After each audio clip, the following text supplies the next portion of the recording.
Oh, not tonight, sweetie. You've had Chef every night this week. But I love Chef.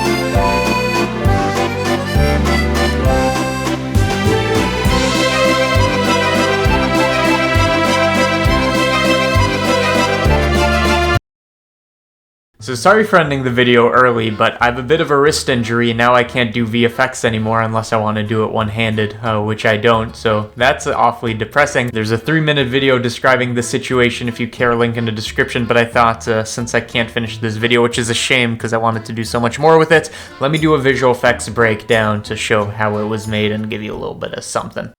So it turns out if you take a bunch of pictures of the chef, you can make a 3D can, which is super useful because I use this in the majority of the shots. And I'm not just talking about these omniscient type can shots where I want to very directly choose where this can goes, but also for these shots where I wanted to fill the shelf because I only had a couple stand-ins. You know, the amount of time I could have saved by just buying more Chef Boyardee is ridiculous. The majority of the work I ended up doing was just in populating these shelves in hopefully a convincing enough way that the effect is invisible. Anyways, once I made the 3D can, I could just set down a curve and animate this thing going along it with driver-based rotation and a bit of procedural jiggle to get some pretty realistic movement. Now, since we're talking about a can rolling, it really doesn't make sense to put in all this work of tracking and animating and rendering for some shots where you can just, you know, kind of fucking roll a can. So that's what I did. I just kept throwing this can until it had the right trajectory, which sometimes took a lot of takes. But by the way, I made this very bad decision of doing this on a windy day, so my camera actually fell over a couple times and it fucked up the lens, but it turns out you can just like pop it back into place, which is pretty cool. Now, this shot is pretty interesting because I wanted to mix both visual and practical effects, which is always a good idea if you can swing it. So I took a take of the automatic door opening by itself. I mean, I was standing off to the corner, but it opened by itself, and then I just rolled this thing outside the door. I wanted to get out of here as fast as possible. It is so uncomfortable filming in public. Anyways, I composited these things together with a bit of touch-ups, and boom, you get an automatic door opening for a can. I mean, it's just some compositing.